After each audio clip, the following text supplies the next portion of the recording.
Yay Networks. Welcome to the Great Girlfriends podcast, where we discuss life, love, laughter, and everything in between. I'm your host, Sybil Amuti, and I can't wait for you to hear all of the Great Girlfriend magic on today's show. So without further ado, grab something great to drink, grab your pen and your paper, and get ready for this week's episode. Enjoy! Great Girlfriends, it's time we have one of my favorite conversations about self-love and connection with yourself and the ultimate relationship that you could ever have. And I'm excited to bring on an author today who has written a very masterful book here that I'm holding called Radically Content, Jamie Veron. Hi, Jamie. Hi, Sybil. Thanks so much for having me. These are all my favorite topics, so I'm very excited to chat. Yes. It's so good to have you. I was reading, and I just want to share a pinch of your bio for our listeners and our viewers to jump in and get a little bit of context about who you are and why this book was so essential for you. Is that okay? Of course, sure. Awesome. So Jamie Veron's writing has been seen across the internet for over a decade, from her early days of personal blogging all the way to features in Teen Vogue, HuffPo, Good, Complex, and many more. Over the years, both her long-form essays and short-form prose have garnered millions of reads and views, using her signature style of combining personal story with universal themes. Her debut work of nonfiction is the culmination of years of personal growth and healing. My God, we know how that goes. Jamie has never shied away from sharing the many authentic facets of being human, and Radically Content is no different. Searingly honest, it chronicles Jamie's journey from the depths of self-hatred, depression, and anxiety into the lightness of self-love, self-trust, and hard-won joy and happiness. Jamie. Life teaches you that the chapters never end, just a new one begins, right? The pages keep turning. Oh, yeah. I mean, ever since the book's been out, I'm like, I feel like I'm in this whole different chapter now of engaging with self-love and holding myself and trusting myself. So absolutely. I mean, it never ends. And that is in some way really freeing to recognize like you're just always unfolding and becoming new versions of yourself. Yeah. And isn't it special that allows us to have hope? Like that's what the substance of hope is believing that more is in store and like that more is possible for you. Exactly. I mean, you don't have to, and I find it really hopeful to know you don't have to be done. Like if you're done, that's the end. I mean, then bye-bye. You don't have to be here any longer. It's like, it's not meant to be done. You're not meant to be finished. You're not you don't just go, okay, now I just live without ever having pain or anything ever again. Yeah, that's so true. I want to talk a little bit about this, the journey from self-hatred and depression into the lightness, which we understand the power of a light heart, of self-love and self-trust. And if you don't mind, could you just share a bit of your journey and some of those turning moments for you, those pivotal moments for you? Of course. I mean, I am someone who at like 14, doctors were like, I think we should get you on antidepressants, like it's not something that was, I grew up kind of in a family that maybe didn't want to recognize what depression was. So I was kind of shamed into believing, no, just be fine. Just be okay. Like you're fine. And it took a long time because then I thought, you know what? I can maybe achieve my way into happiness. Okay, I'll learn how to be really good at things. And then I'll get my worth from that, and then it was, okay, I'll figure out a way to get the perfect body. And then that'll make me happy, all these things that were very situational. And it wasn't until I was about 32, 33 that I just had this really intense, almost sort of divine intervention moment of like, stop waiting. Like it's not going to click in. I had done so many things. I mean, this is every time someone reads that bio, I'm like, that was a lot of things. Like I've done a lot, it's like at some point it was supposed to click in, but then it didn't, and I was like, when's my happiness going to show up? I'm waiting over here. I'm waiting for it to happen. When am I going to feel that sense of worth, that sense of feeling like I made it? It was always just like, one more thing away, one more achievement away, one more clothing size, one more thing. And I just got to a point where I was like, I'm going to wait my whole life. Like, I'm going to wait my whole life for this. And so I said to myself, I was like, I got to figure out how to be happy, like right now, right in the moment. And that seemed so far away from me at that point. It was like, I said to myself, I got to figure out how to find an alien, you know, it was like, where, okay, cool. Where am I going to source this? Right, like, where's this coming from? Where's it coming from? Like, this is what I think I'm supposed to do. And it just felt very much like this old way isn't working. And I don't know the new way. I don't know a new way yet. But this old way of trying to achieve and prove and make myself earn the right to be happy, earn the right to feel joy, earn the right to be proud of myself, to have worth and value, looking outside of myself and saying, does someone else think I have worth? Am I good enough yet? Am I good enough?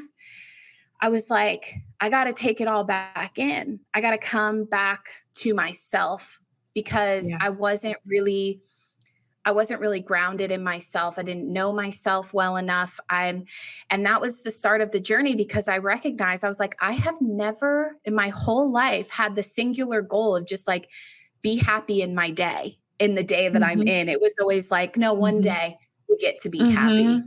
And it almost felt like all those times before, if I said to myself, no, I can love myself as I am, or be happy as I am, there was this voice that would say, you haven't earned it yet. Right. Who are you to think that, like, I mean, you're not all the things that you said you were going to be. I mean, the big one was you're not a published author yet. How do you get to love yourself or feel proud of yourself?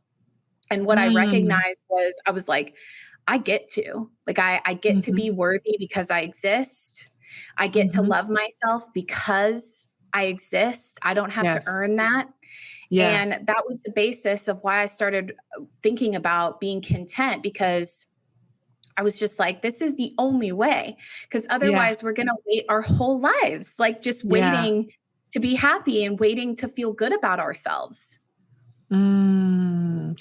There's so many women that are in the waiting. It's almost like they've put their life in this holding room, right? And they're just pressing pause on certain things. Maybe they're not ready to buy their home because they're like, I'm going to wait till I get married. Or maybe they're, afraid to even pursue the idea of freezing eggs because they want to wait till they get married to have children, or moving careers because someone told them they're best at this thing and they could never be good at the other thing. Like, there's so many women that are sitting in that holding room, just pushing their way, but keep pushing, finding themselves getting pressed against everyone else's definition of fine. It's easy for someone to say, Jamie, you're fine. Look at you. You're fine. Like, just relax. And you're like, but this is not my definition of fine. Yeah. And I have to define it for myself so that I can have contentment, right? Because if I'm studying what my parents said I should be, or what society says I should be, I'd go crazy. We can, like you said, one more size away, one more this away, right?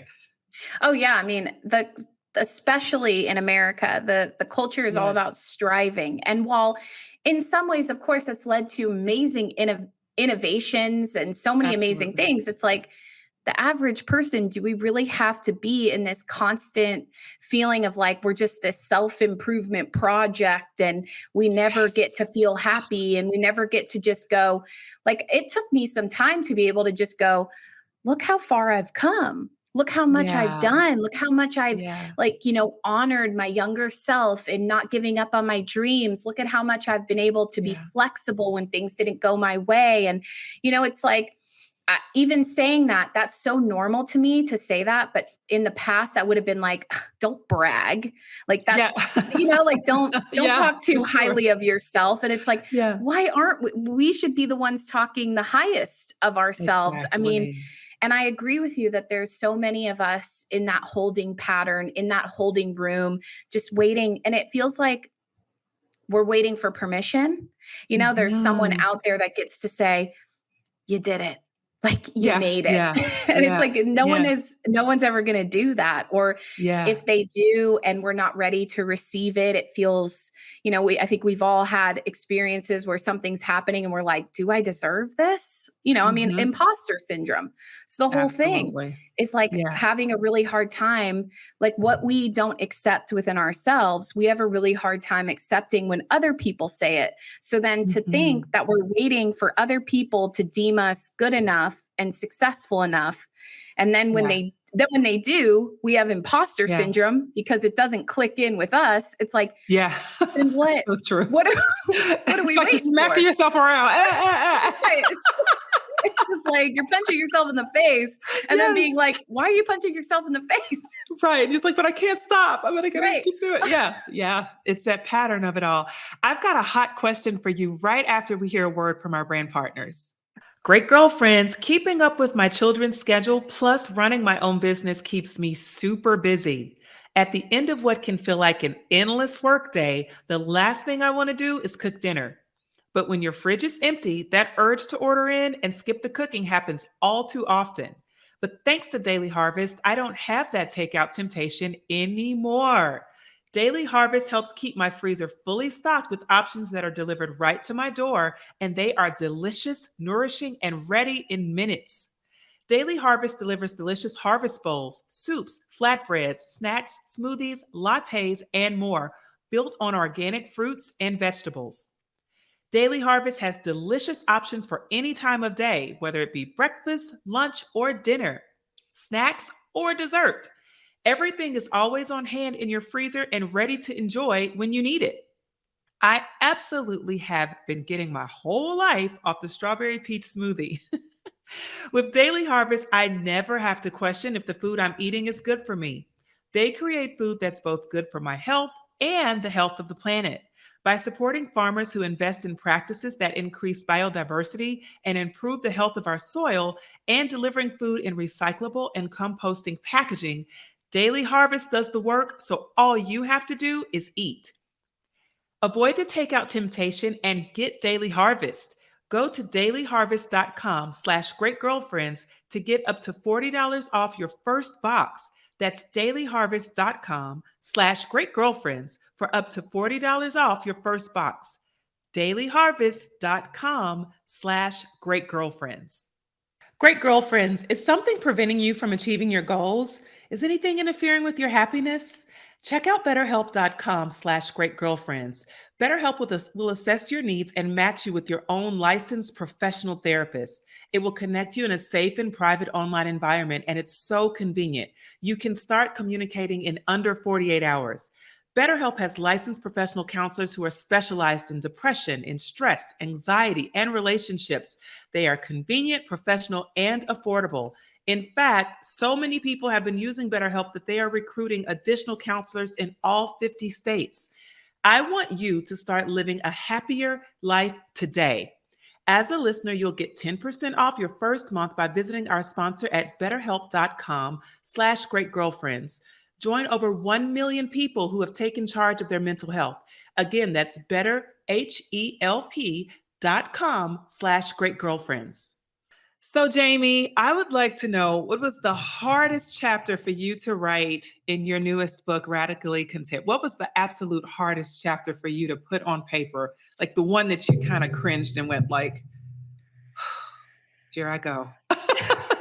The naked chapter that's like, Yeah. I did it. Yeah, yeah, yeah. What chapter was that for you?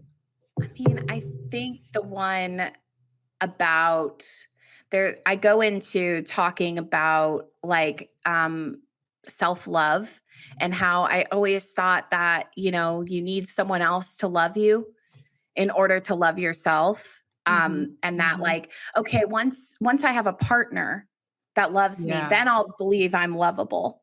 yeah. And I had to go into a lot of the remembering meeting my husband about 11 Mhm. years ago, and Yeah, just the pain of trying to receive love that I didn't yeah. feel that I was worthy of. Oh And God, yes. I was like, I don't know if this is even gonna resonate with people. I don't, it was one of those where I was like, is this a me thing or an everybody thing? It's a we. It's for Yeah. sure a we. It's a we thing. It's a we, Jamie, because if you haven't found that satisfaction, or if you're early into the satisfaction and you're still figuring it out, like, I'm satisfied with myself, I feel contentment, and someone comes along to not even necessarily test the system, but enter that new system, it is complex. And oftentimes you push them away for fear that they're going to take something that you work so hard to build. You work so hard to get yourself to a place of acceptance. And if this person comes and extracts from that, then you feel like you're lost all over again, right? So, I ran into that with my husband. He called me a robot. When I was at the peak of my self-love journey, found my independence, I was happy, and I meet a guy and he's amazing. And he's like, "You're a robot." I'm like, "No, I'm not. I feel so." But what I realized is that I had those borders, and I wasn't certain if I was ready to take on the fullness of what other love could be, right? I was like, I know the self-love thing. I think I got it. But that also means entertaining love from other people in a different way. Yeah, I think when you go on the healing journey, it can kind of feel like maybe you're bubble wrapped a little bit at first. Yes, And you're like, yeah, wait, that's so I good. got this figured out. I'm good right Yes, here. But I yeah, don't need other things coming in my environment and just like yeah, making me have to learn different things now. I'm good as I am. That's how I yeah. felt. I felt very, very good on my own. Like to the extent that Yes. I met him when I was in Europe. Uh-huh. And I was about to start a blog about being single, Mhm. traveling. Like I was Uh-huh. so on my journey of like, I love being single. I love being free. And then this Mhm. person comes along and is like, do you? Do you really? And Yeah, yeah, I really had to go along with it. And I think yeah. that's another thing that I really interrogate in the book is that so often we have this idealized version of our lives and it's Mhm. never difficult. It's like, oh, I just fall in It's love. beautiful. It's And it perfect. right, Yeah. it's perfect, and like, it's not, "Oh, I fall in love, and then it triggers my childhood wounds," or, "Oh, Yes. okay, this might bring up trauma or bring up something." We never Yeah. go that far, so then it's No. really but when we idealize, we're, like, projecting out into the future and missing our present, and so this was something that I did a lot in terms of idealizing what will happen, and it's always Mhm. perfect and it's Mhm. always working out exactly as I imagine it. Yeah. And Yeah. then it takes me out of the messy present that I have where Yeah. it's just like it's not always perfect, and that's kind of the part that's the good part. It gives us contrast, it makes us heal, it makes us grow. Yeah. But that was the part where I was like, but it was supposed to be perfect in the future. Right. Yeah. Yeah, because we have a script and it's like, okay, you're a new guy, you're on page 2, and this is your role. And this is what you're supposed to say today. Like you have it all scripted. We're like, wait, you're not playing your part. Yeah. You're disrupting. And I think so many times we as humans, that's where we have to do our best learning is to appreciate the mistakes and appreciate people as humans who are going to do things their way, which are, completely contradict your way. And maybe it's not a mistake, maybe it's just differences. But if we learn to appreciate those differences and embrace them, we can all do better. I can learn to appreciate you more, Jamie. And if you do something that doesn't match my differences, I can still respect and honor you because I've learned to see you as a human and not as someone as an actor in my stage play. You know. Yeah. Well, it's then recognizing, I think this is a hard concept sometimes to grasp. And I know at certain times in my life, I didn't like to grasp this concept, but that like we really have a responsibility to how we respond and how we react to Yeah. certain things. Yeah. And it's actually, if we are continuously blaming others for not playing their role or their part perfectly, it means we're really disempowering ourselves from knowing that we have control over how we react. We Mhm. have control over, I mean, maybe not immediate control, but we can Yeah. look at it. We can think like we have the power of a brain to analyze. We're not like other species where it's like they're just on survival mode, but we're Yeah. not. We have this mechanism to think and decide how we want to respond to something. Maybe not our first response, but what's our second, third, fourth response Mhm. to this? How are we going to Mhm. interpret it? And I think what Mhm. happens is if we're constantly saying, well, this person did this thing, they're not playing their role. So then it's doing something for me that they Yeah. need to change for me to feel okay. Yeah. I Yeah. felt that for a really long time. And I felt extremely disempowered by that, extremely Mhm. much so that it was like, I'm glad to hold people accountable, but I also cannot have people have that kind of power over my reactions and my responses and my peace of mind, really. Yes. Because yeah, Yes. like we can choose if you, once you start to like go down this journey of feeling, it's like you're not responsible for your past or what has happened to you, but you are responsible for how you move forward with it. And Mhm. I think it's Mhm. really, I think it's a disservice to ourselves to deny that power that we can do that and that we don't Mhm. have to have everyone playing their perfect role. We don't need Yeah. to have perfect circumstances in order to do something. We don't need to be fearless. We can just Right. move forward and recognize that, like, if you have yourself and trust yourself and know how to like sort of engage with your emotions, you can do anything. Like you can do Mhm. anything, you could go anywhere. You can be triggered and still feel like, you know what, maybe there's something here for me to learn. I don't need the whole world to change for me to feel good about myself. Mhm. Oh my God, you said so much there because so much I want to dive into. The first thing I want to talk about is is that notion of fearlessness and that we have to be fearless before we move. And it wrecked me for seasons because I felt unprepared because I was ready to move, but I felt fear. So in my mind, I thought, well, you must not be ready if you're still feeling fear. And then I got to the point where I was like, I can't wait on this fear to escape me because I'm wasting the time, the opportunity that's in front of me. I'm just going to have to bust through and figure it out on the way. And then after I matured in my faith and my trust of myself, I realized the idea of being fearless to me is a total lie. And I don't want to teach any woman to be fearless in her approach to anything. I want her to move through fear and to understand that fear is an indicator that you're on to something that's significant, right? Like that to me now signals value. I'm like, oh my God, if I'm afraid of it, That just it's an gave me chills. indicator, right? Yeah. Doesn't it indicate value? It's like, oh, that is now a power tool for me because I'm like, that's telling me that it's something quite significant in my life, and I need to go after it even more because that fear is trying to keep me from something. Yeah. It's What have you exactly learned? right. It's Yeah, because, yeah. Isn't it true? well, because if we didn't care, if we weren't doing anything new, if we were just complacent and sitting there and like, then there would be nothing to fear. That's the only Absolutely. way to just avoid fear would be Yeah. do nothing, care about nothing. Okay. Yeah. Good Yeah. luck. Yeah. But Yeah. then the feeling of that fear, to me, I look at that as like that's almost like the toll you pay Yeah. for Oh, doing that's good. something bold Yes. and brave. It's like there's a bridge. There's a Yeah. bridge between where you are and where you're going. And Yeah. fear, you don't know where you're going yet. That means you're doing Yeah. something brave. You're doing something Yeah. that's stepping into the unknown.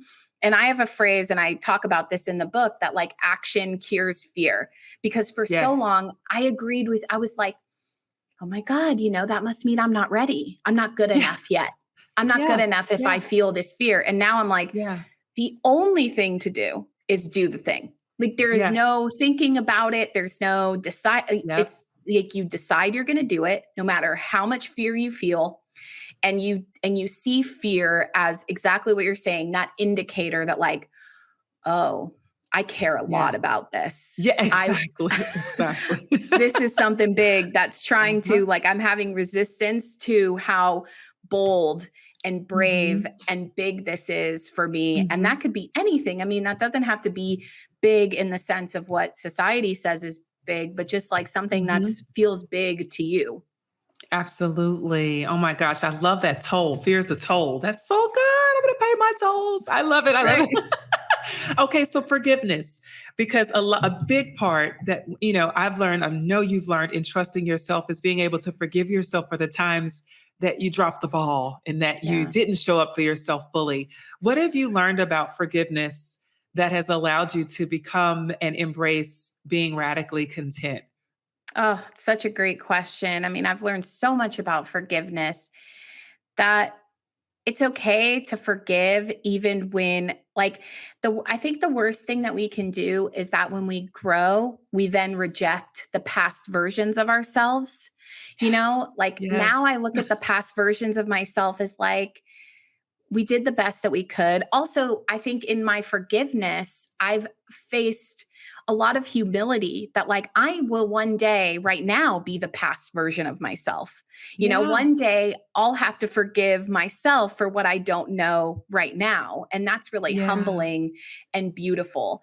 And I Yeah. think that if we hold on to resentment of our past selves, I know that for me, when I held on to that resentment, I had a really hard time moving forward because I Mhm. felt like, oh, I'm falling behind or I did something wrong. Or, Yeah. instead of seeing, I think forgiveness opens up meaning. I can see the Mm. meaning in what I Mhm. did in the past. I think when you don't forgive, you're missing the lesson too, even if Yeah. it's painful. I mean, of course, it's painful to forgive. I mean, I also think forgiveness of my past self is one thing, but forgiveness of people that maybe harmed me, I have a pretty strong boundary of like, I forgive, but my standard is raised. Like, I That's will, right. That's you right. know, Yeah. that's not That's available right. for me now. But if we Yes. hold on to the anger and we hold on to the past resentments of both our past selves and the people in our Yeah. past, I think we Mhm. continue to have that lesson come up. It like keeps almost the energy of it alive. So It it can does. keep, because we're still holding Mhm. on to it. And I Mhm. have found that the only way to move forward, the only way to really grow into versions of myself I haven't met yet is in that release. Like I have to release, Mhm. and I hold Mhm. nothing against my past Mhm. self now. Nothing, because Yeah. I know exactly where she was. I also, a big part of writing Radically Content was in not always putting, it's not always on us. Like we were subconsciously taught a system. We were subconsciously taught what we were supposed to value, especially as women. And Mhm. so it wasn't us that we did something wrong. It's that Yeah. we now have to just unlearn. Like my past Yeah. self didn't know that there was things that she was taking as ultimate truth that were just Yeah. ideas that it was Yeah. time to unlearn. Yeah. Yeah. Oh my goodness. And she was human. She was a Yeah. human humaning. She's Right.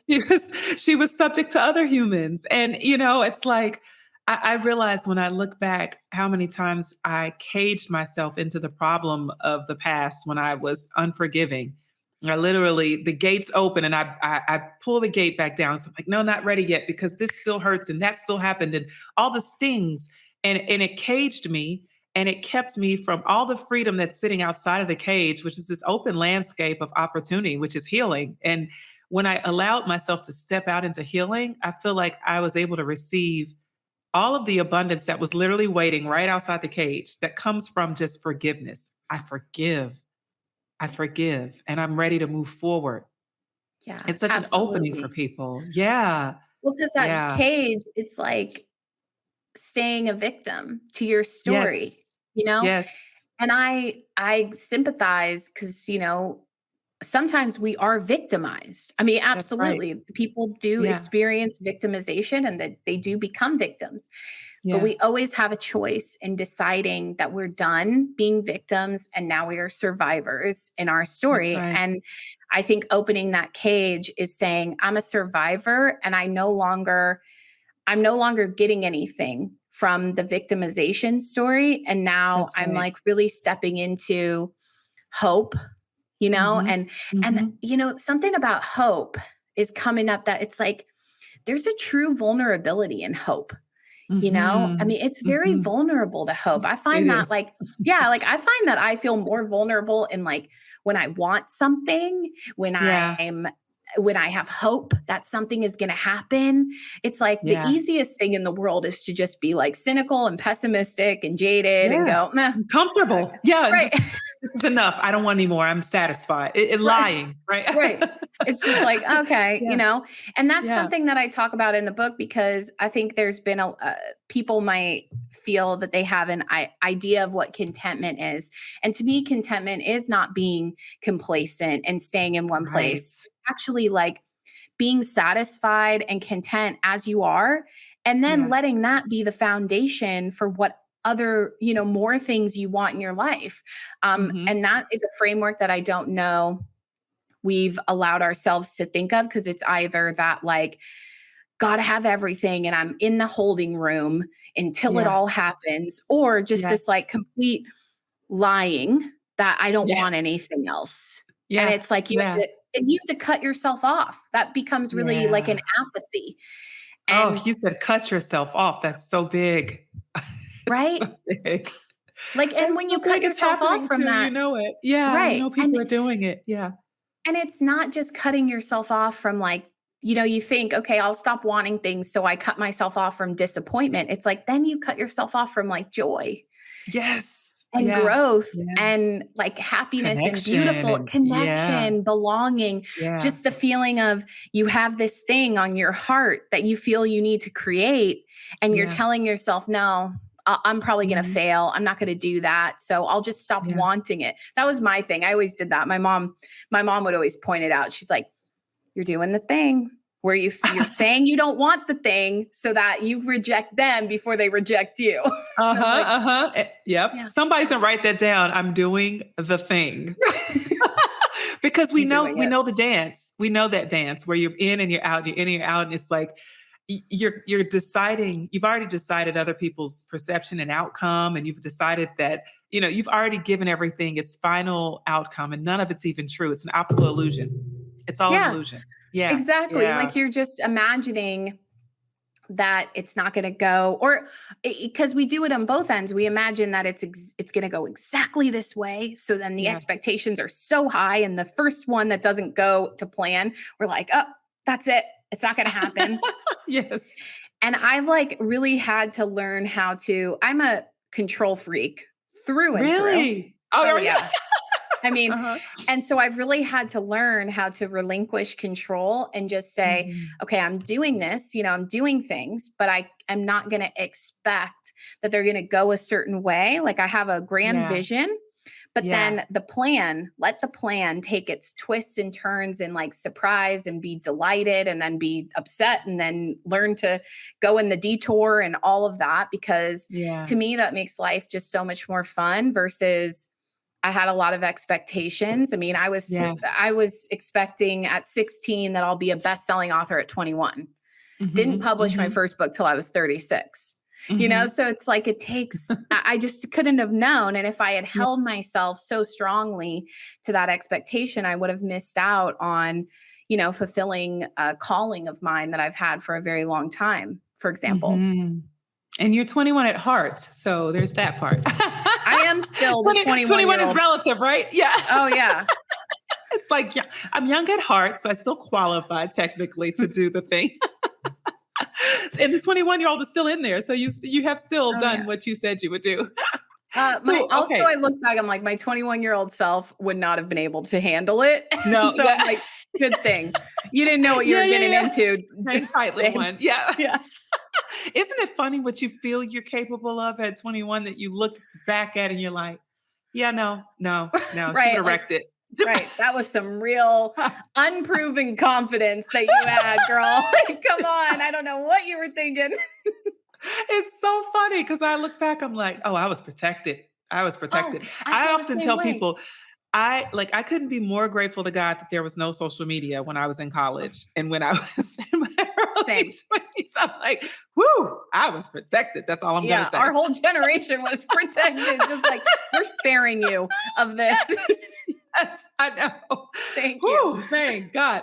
So, okay. One of the things I really wanted to know from you was what do you hope that people will pull from the book? And then I'll tell you if it's what I got from my experience with the book. So what do you hope that people will pull, women, and not even just women, people will pull from reading this book and like combing through the chapters?